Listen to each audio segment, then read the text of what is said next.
সুপ্রিয় শিক্ষার্থীবৃন্দ, আসসালামু আলাইকুম। একাদশ শ্রেণীর ইসলামী ইতিহাস সংস্কৃতি বিভাগের অনলাইন ক্লাসে তোমাদেরকে স্বাগতম। আজকে প্রথমে একটি বিষয় নিয়ে একটু আলোচনা করে, সেটা হচ্ছে যে বর্তমান সময়ে আমরা দেখতে পাচ্ছি যে সবচেয়ে বেশি সামাজিক যে অবক্ষয় সেটা কিন্তু হচ্ছে মাদক নিয়ে যে সমস্যাটা। এবং ইতিমধ্যে তোমরা সব অবগত আছো যে ঢাকা বিশ্ববিদ্যালয় এক ছেলে যে মাদকের কারণে যে নিজেকে আত্মহত্যা করছে বা এরকম একটা মিথ প্রচলিত হয়েছে বা এটা আমরা খবর দেখতে পাচ্ছি। সো আমি শিক্ষার্থী সহ সকলকে বিশেষভাবে অনুরোধ জানাবো, তোমরা যেন মাদক থেকে সবাই দূরে রাখো এবং আমরা সবাই চেষ্টা করব মাদক মুক্ত একটি সমাজ এবং একটি দেশ গড়ে তোলার জন্য। ধন্যবাদ। এবার আমরা চলে যাই আমাদের মূল আলোচনায়। আমি পড়াচ্ছিলাম ইসলামী ইতিহাস সংস্কৃতি বিষয়ের দ্বিতীয় পত্রের দ্বিতীয় অধ্যায়, অর্থাৎ দিল্লি সালতানাত যুগ। দিল্লি সালতানাত যুগে আমরা প্রথমে কয়েকজন শাসকদের বিষয়ে আলোচনা করছিলাম, তারই ধারাবাহিকতা গত ক্লাসে আমরা পড়িয়েছিলাম সুলতান রাজিয়া এবং সুলতান রাজিয়া পরবর্তী শাসক বা সুলতান, এবং এরই ধারাবাহিকতা আজকে আমরা পড়াবো সুলতান গিয়াসউদ্দিন বলবন। আমরা এবার সুলতান গিয়াসউদ্দিন বলবন সম্পর্কে একটু আলোচনা করব, যে গিয়াসউদ্দিন বলবনের শাসন ব্যবস্থা, তার বিজেতা হিসেবে এবং তার কৃতিত্ব চরিত্র সব কিছু বিষয়ে আমরা আজকে মোটামুটি আলোচনা করার চেষ্টা করব। তো প্রথমেই আমরা গিয়াসউদ্দিন বলবন সম্পর্কে একটু জানি।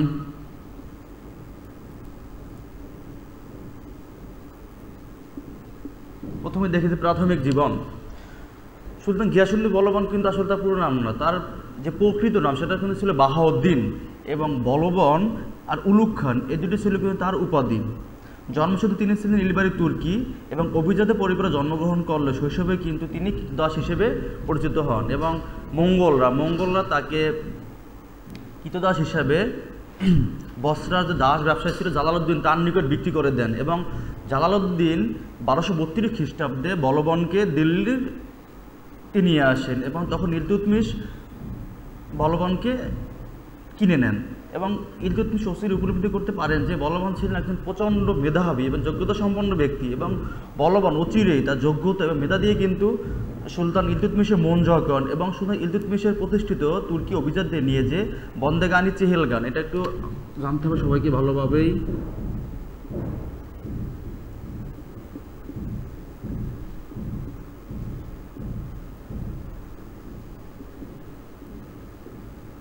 বন্দেগানি চেহেলগান বা অভিজাতদের নিয়ে একটি 40 চক্র, যে 40 জন অভিজাতরা বন্দেগানি চেহেলগানের সদস্য ছিলেন এবং তারা মোটামুটি প্রতিষ্ঠিত ছিলেন। এবং এই বন্দেগানি চেহেলগানের একজন অভিজাত এবং অভিজাত রূপেই কিন্তু সুলতান যিনি বলবন নিজেকে প্রতিষ্ঠিত করতে সক্ষম হন, এবং ইলতুৎমিশের সময়েই বলবন একটি দায়িত্ব পান, এবং সেটা হচ্ছে যে তিনি ইলতুৎমিশের সময় খাস বরদার, যাকে বলা হয়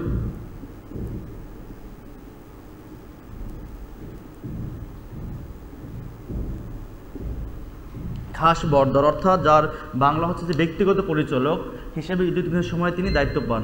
সুলতান রাজিয়ার সময় তিনি আরেকটি দায়িত্ব পান, সেটা হচ্ছে আমিরি শিকার, যাকে বলা হয় দুর্গ প্রধান, এবং পরবর্তীতে সুলতান বাহরাম শাহের সময় কিন্তু তিনি আমিরি আখুর অর্থাৎ রাজকীয় অশ্বশালার অধিপতি হিসেবে তিনি দায়িত্বভার গ্রহণ করেন। এবং বলবন সবচেয়ে বেশি ক্ষমতা বা প্রতিষ্ঠিত সক্ষম হন সুলতান নাসিরউদ্দিনের সময়, কারণ সুলতান নাসিরউদ্দিন ছিলেন অত্যন্ত অকর্মণ্য এবং তিনি ভোগ বিলাসের প্রতি বেশি অভ্যস্ত ছিলেন, তাই তিনি শাসন কার্যের ব্যাপারে নিজে কখনো খুব প্রত্যক্ষ অংশগ্রহণ করেননি, এবং তিনি বলবনকে নায়েব মামালিক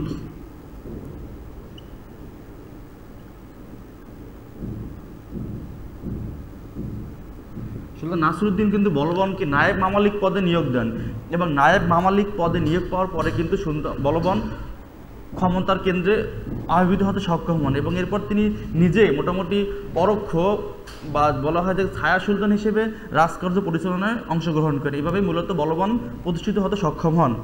এবার দেখি সিংহাসনে আরোহণ।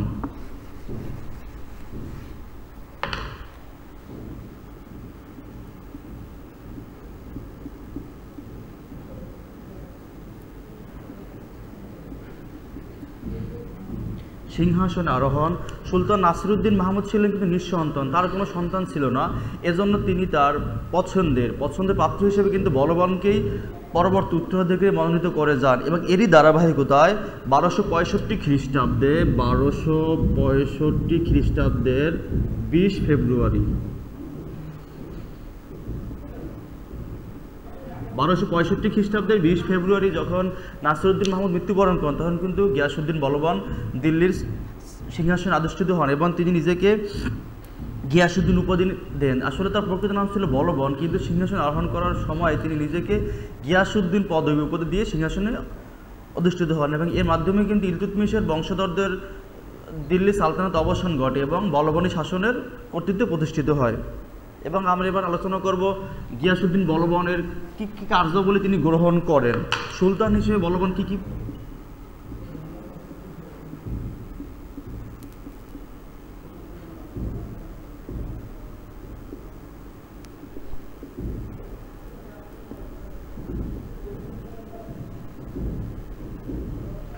সুলতান হিসেবে বলবনের কার্যাবলী।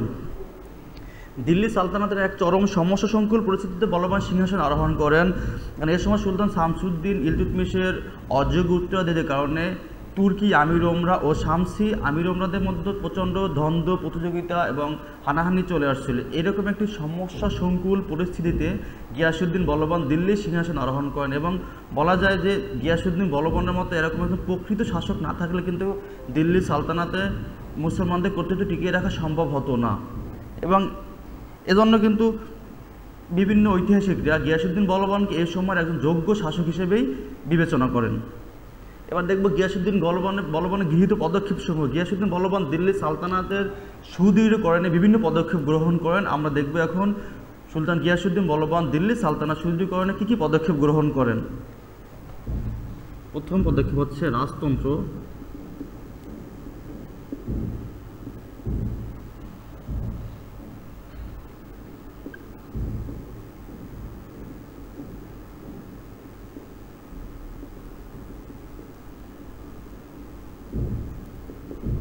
রাজতন্ত্র সুলতানের মর্যাদা বৃদ্ধি। সুশাসিত সাম্রাজ্যের গৌরবে মূলে শাসকের প্রতি যে ভীতি থাকে, এ সময় মানুষের মন থেকে তা মুছে যাওয়া দিল্লি সাম্রাজ্যে এক শোচনীয় অবস্থা তৈরি হয়েছিল। কাজে সুলতান বলবানের প্রধান কর্তব্যই ছিল দিল্লি সালতানাতের সুদৃঢ়করণ, সুলতানের প্রতি মানুষের ভালোবাসা, ভয়ভীতি তৈরি করে এবং এগুলো তৈরি করতে পারলেই কিন্তু দিল্লি সালতানাত বা সুলতানের প্রতি মানুষের আগ্রহ তৈরি হবে এবং সাম্রাজ্য পরিচালনা করা সহজ হবে। এই বিষয়ে বিবেচনা করে গিয়াসউদ্দিন বলবান বিভিন্ন পদক্ষেপ গ্রহণ করেন। এর মধ্যে কয়েকটি পদক্ষেপ হচ্ছে, সিংহাসনে কিন্তু বলবানের কোনো বংশগত উত্তরাধিকারী ছিল না বা বংশগতভাবে কিন্তু গিয়াসউদ্দিন বলবান সিংহাসন দাবিদার ছিলেন, তাই তিনি নিজেকে পৌরাণিক বীর যা আছে, আমরা জানি যে আফরাসিয়াব, তাকে বংশধর নিজেকে দাবি করেন। তিনি পৃথিবীতে নিজেকে ঈশ্বরের প্রতিনিধি হিসেবে দাবি করেন। রাজতন্ত্রের মর্যাদা বৃদ্ধির উদ্দেশ্যে তিনি ধর্মরক্ষা ও শরীয়তে শাসন কায়েম করেন, পাপাচারের দুর্নীতি বিলোপ করেন, ধার্মিক এবং সৎবংশীয় লোকদেরকে উচ্চ রাজকাজে নিয়োগ দেন এবং তিনি ন্যায় বিচার প্রতিষ্ঠার জন্য অঙ্গীকার ব্যক্ত করেন। জনমনে ভীতি ও শ্রদ্ধার উদ্যোগ করার জন্য বলবান সেলজুক ও খাওয়ারিজম সিংহাসন অনুকরণে রাজকীয় সিংহাসন গঠন করেন এবং তিনি পারস্য রীতি অনুসারে তার দরবারে সুলতানকে সিজদা করে এবং আরেকটা আছে যে পায়ে বুশ অর্থাৎ পায়ে পদচুম্বন করা পদ্ধতি রীতি চালু করেন। বলবান সুলতানের ব্যক্তিগত পদমর্যাদা, বাহ্যিক আড়ম্বর ও মর্যাদার ব্যাপারে কিন্তু বিশেষ সতর্ক থাকতেন। তিনি কখনো রাজকীয় পোশাক ব্যতীত বাহিরে বের হতেন না এবং তিনি কখনো নিম্নবর্গীয় লোকদের সাথে মিশতেন না এবং তাদের দেওয়া কোনো উপহার উপটোকন গ্রহণ করতেন না। এবার দেখি দিল্লি সালতানাত সুদৃঢ়করণে গিয়াসউদ্দিন বলবানের পদক্ষেপসমূহ।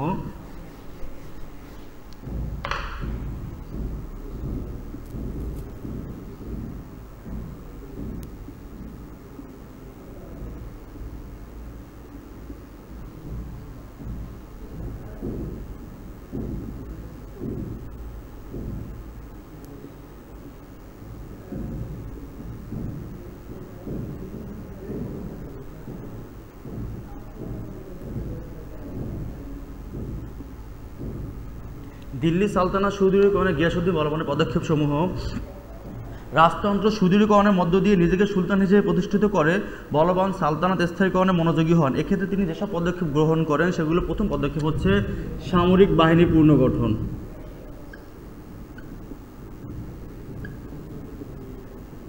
সামরিক বাহিনী পুনর্গঠন। মধ্যযুগীয় স্বৈরতন্ত্রের শাসনের প্রধান ভিত্তি হল সামরিক বাহিনী।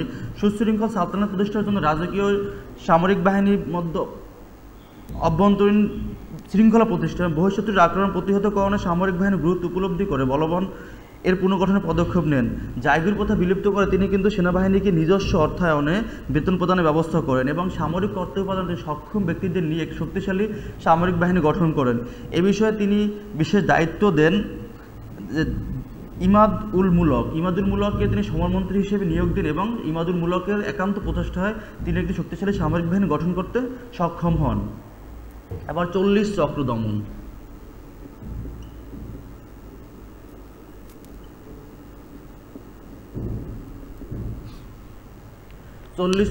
সুলতান ইলতুৎমিশের সময়ে সবচেয়ে ক্ষমতাধর যারা রাজনীতিতে এবং অর্থনীতি বিশেষ করে সর্ববিষয়েই ক্ষমতার অধিষ্ঠিত ছিল বন্দেগানি চেহেলগান বা 40 চক্র, এবং সুলতান গিয়াসউদ্দিন বলবান কিন্তু নিজেও এই 40 চক্রের একজন অমর্ত্য ছিলেন। তাই তিনি নিজে উপলব্ধি করেছিলেন যে এই 40 চক্রের ক্ষমতা খর্ব করা ব্যতীত কিন্তু কোনোভাবেই তিনি স্বাধীনভাবে সিংহাসনে বা সালতানাত প্রতিষ্ঠা করতে সক্ষম হবেন না। তাই তিনি 40 চক্র দমনে বিশেষ পদক্ষেপ গ্রহণ করেন এবং এক্ষেত্রে তিনি নিম্নপদস্থ কর্মকর্তাদের পদবি দিয়ে উচ্চ পদস্থ কর্মকর্তা হিসেবে নিয়োগ দেন এবং তিনি সামান্য অপরাধের জন্য 40 চক্রের যে কোনো অভিজাত বা সদস্যদের তিনি কঠোর দণ্ড বা বিধান দেন। এভাবে তিনি 40 চক্রের ক্ষমতা খর্ব ও এদের দমনে সক্ষম হন এবং এই 40 চক্র দমন করেই কিন্তু গিয়াসউদ্দিন বলবান সবচেয়ে বেশি সাফল্য লাভ করেন। এরপর আছে মেওয়াটি দস্যুদের দমন।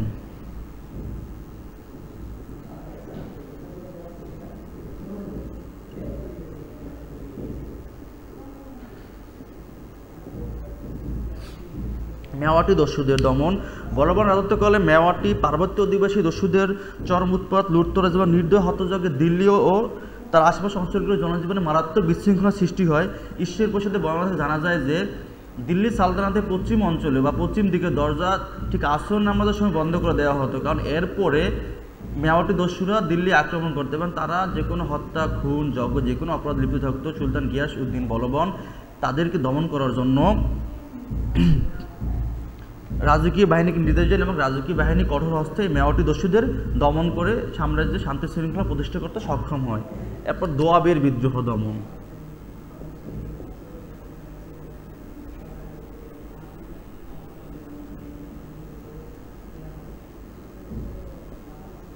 দোয়াবের বিদ্রোহ দমন। এর সময় গঙ্গা যমুনার মধ্যবর্তী দোয়াব অঞ্চলে হিন্দুরা প্রতিরোধ তৈরি করে এবং হিন্দুরা সাম্রাজ্যের বিরুদ্ধে বিশৃঙ্খলা তৈরি করে এবং হিন্দুদের বিশৃঙ্খলা কিন্তু সুলতান গিয়াসউদ্দিন বলবান প্রচণ্ড মর্মাহত হন এবং তিনি নিজে এখানে অভিযান পরিচালনা করে মেওয়াটি দোয়াব অঞ্চলে বিদ্রোহ দমন করেন। এরপর আছে রোহিলাখণ্ডের বিদ্রোহ দমন।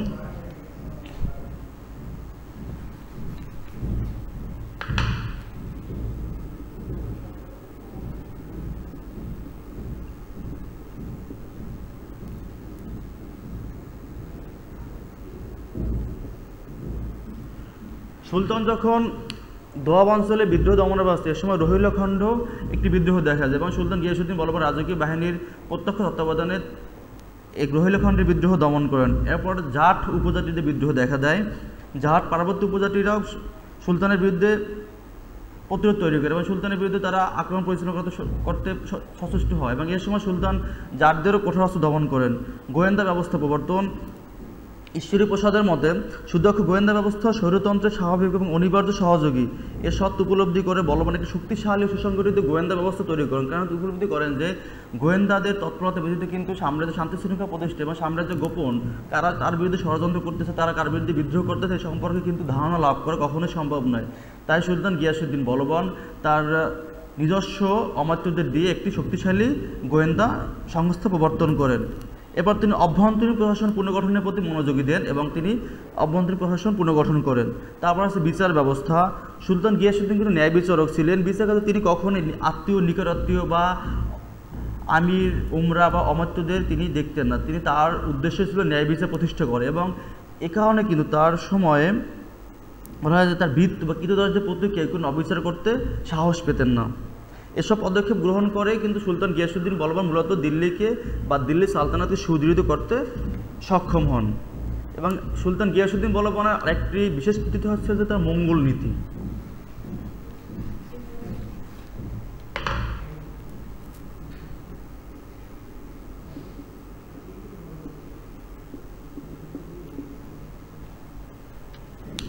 মঙ্গল আক্রমণের হাত থেকে দিল্লি সালতানাতের নিরাপত্তা বিধান সুলতান বলবানের অন্যতম কৃতিত্ব। মঙ্গলরা উত্তর পশ্চিম সীমান্ত পথে বারবার ভারত আক্রমণ করত, তা লাহোর কিন্তু দখল করে নিয়েছিল। সিন্ধু ও মুলতান তাদের উপর্যুপরি আক্রমণের ক্ষেত্রে পরিণত হয়েছিল। এই অবস্থায় সাম্রাজ্য উত্তর পশ্চিম সীমান্ত সুরক্ষা ও মঙ্গল আক্রমণ থেকে দিল্লি সালতানাতকে নিরাপদ রাখার লক্ষ্যে সুলতান কতগুলো পদক্ষেপ গ্রহণ করেন। পদক্ষেপগুলো হচ্ছে, সুলতান বলবান সেনাবাহিনী পুনর্গঠন শক্তিশালী করেন, সৈন্যদের দক্ষতা বৃদ্ধি ও তাদের উত্তম অস্ত্রশস্ত্র ও সামরিক সরঞ্জামাদি দিয়ে শক্তিশালী করেন। এক্ষেত্রে তিনি শক্তিশালী হিসেবে শের খান ও শঙ্করের মতো সেনাপতিকে কিন্তু তিনি সীমান্তে নিয়োগ দেন।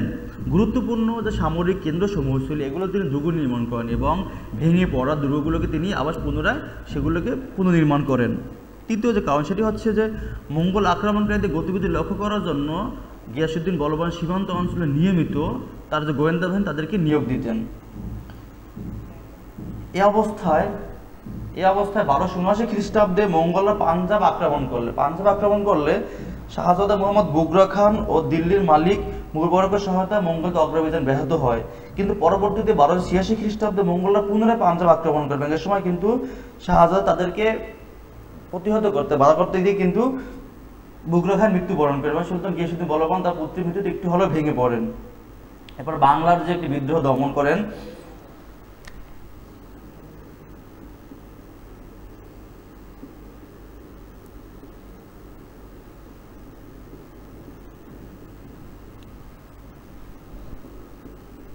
বাংলার বিদ্রোহ দমন সুলতান গিয়াসউদ্দিন বলবান যখন অভ্যন্তরীণ শান্তি শৃঙ্খলা প্রতিষ্ঠা ব্যর্থ, এ সময় বাংলায় শাসনকর্তা ছিলেন বুগরা খান, তুগরিল খান, যিনি মুগিজউদ্দিন উপাধি নিয়ে বাংলা সিংহাসনে বসেন এবং তিনি দিল্লির সালতানাতের কর্তৃত্ব অস্বীকার করে স্বাধীনভাবে বাংলা শাসন করতে সচেষ্ট হন। এই সময় সুলতান গিয়াসউদ্দিন বলবান প্রথমে রাজকীয় বাহিনীতে পাঠালো, তারা কিন্তু বারবার ব্যর্থ হলে সুলতান গিয়াসউদ্দিন বলবান নিজে বাংলা আক্রমণ করেন এবং 1279 খ্রিস্টাব্দে বাংলা জয় করে দিল্লির কর্তৃত্ব স্বীকার করতে বাধ্য করেন।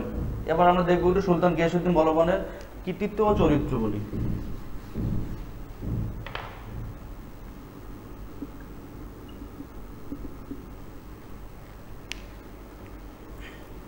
মঙ্গল আক্রমণের জ্যেষ্ঠ পুত্র ও উত্তরাধিকারী শাহজাদা মুহাম্মদের মৃত্যুতে বৃদ্ধ সুলতান বলবান শোকে মুহ্যমান হয়ে পড়েন। সুলতান অস্থির রোগাক্রান্ত হয়ে পড়েন এবং 1287 খ্রিস্টাব্দের মাঝামাঝি সময়ে সুলতান গিয়াসউদ্দিন বলবান মৃত্যুবরণ করেন।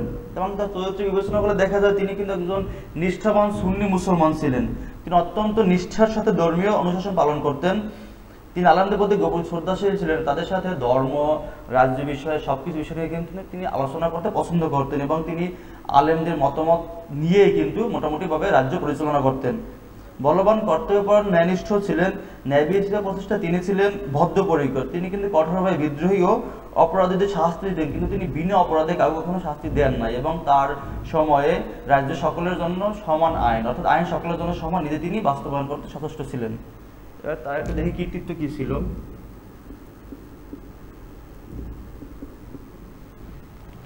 সুলতান গিয়াসউদ্দিন বলবানের কৃতিত্ব বিবেচনা করলে দেখা যায় তিনি কিন্তু ওই সময় ইলতুৎমিশের পরবর্তী উত্তরাধিকারীদের অযোগ্যতার সুযোগে বা অযোগ্যতার সময় যখন সাম্রাজ্যের আমির উমরা, অভিজাতবর্গ, তুর্কি, শামসি, পারসিকদের দিল্লির সালতানাত দখল করার, দিল্লি সালতানাতে আধিপত্য প্রতিষ্ঠা করার যে একটা অপপ্রয়াস ছিল সেটা কিন্তু তিনি দমন করতে ব্যর্থ হন এবং এগুলো দমন করেই সুলতান গিয়াসউদ্দিন বলবান স্বাধীনভাবে দিল্লি সালতানাতের সিংহাসন অধিষ্ঠিত হন এবং স্বাধীনভাবে রাজ্য পরিচালনা করতে সচেষ্ট হন। এবং বিজেতা হিসেবে বিবেচনা করে দেখা যায় সুলতান গিয়াসউদ্দিন বলবান কিন্তু নতুন করে কোনো রাজ্য বিস্তার নীতি বা রাজ্য বিজয় নীতি তিনি গ্রহণ করেননি, কারণ তিনি একটি নীতি মেনে চলতেন, আর সেটা হচ্ছে যে প্রাচীনকালে একটি নীতি ছিল যে তোমরা নিজের রাজ্য শক্তিশালী ও সুদৃঢ় করো, এবং সুলতান গিয়াসউদ্দিন বলবান এই নীতি মেনে চলতেন, কারণ তিনি উপলব্ধি করেছিলেন যে তিনি রাজ্য বিস্তার করতে গিয়ে যদি মঙ্গলদের কাছে পরাজিত হন এবং পার্শ্ববর্তী রাজ্য বিজয় করতে গিয়ে পরাজিত হলে কিন্তু তিনি দিল্লি সালতানাতের কর্তৃত্ব প্রতিষ্ঠা করা বা কর্তৃত্ব বজায় রাখা কখনো সম্ভবপর হবে না। এই বিবেচনা করে তিনি তার যে রাজ্য ছিল সেই রাজ্যগুলোকে ভিতরে তিনি অভ্যন্তরীণ শান্তি শৃঙ্খলা প্রতিষ্ঠা করে একটি শক্তিশালী ও সুদৃঢ় ভাবে প্রতিষ্ঠা করে দিল্লি সালতানাতে সুলতান হিসেবে শাসন কার্য পরিচালনা করেন এবং দিল্লি সালতানাতের একজন রূপকার হিসেবে অধিষ্ঠিত হয়ে ইতিহাসে গৌরবোজ্জ্বল আসনে আসীন ছিলেন। এবং বলবানের এই পর্যন্ত মোটামুটি, এবং বলবানের পরে যারা ছিল যে কায়কবাদ, সুলতান গিয়াসউদ্দিন বলবান কায়কসুর নামক একজন ব্যক্তিকে তিনি উত্তর দিকে মনোনীত করে যান। মনোনীত করে গেলেও সাম্রাজ্য আমির উমরা কিন্তু তাকে মানিয়ে নিতে পারেনি। তারা মেনে না নিয়ে সুলতান গিয়াসউদ্দিন বলবানের পুত্র অর্থাৎ বুগরা খানের পুত্র কায়কবাদকে দিল্লির সিংহাসন অধিষ্ঠিত করেন, কিন্তু কায়কবাদ আক্রমণে ছিলেন, কায়কবাদকে হত্যা করা হয়। কায়কবাদকে হত্যা করা হলে এরপর কায়কবাদ শিশুপুত্র কাইমুরসকে সিংহাসন অধিষ্ঠিত করা হয়, কিন্তু কাইমুরসকেও পরে হত্যা করা হয় এবং এর পরবর্তীতে এই দুর্বলতার সুযোগে প্রভাবশালী আমির মালিক জালালউদ্দিন খলজি মালিকদের সহযোগিতা দিল্লি সিংহাসনে অধিষ্ঠিত হন এবং তিনি খলজি রাজবংশের শাসনের সূত্রপাত করেন। এবং আমরা আগামী ক্লাসে খলজি রাজবংশ নিয়ে আলোচনা করব। আজকে এ পর্যন্তই, ধন্যবাদ সবাইকে।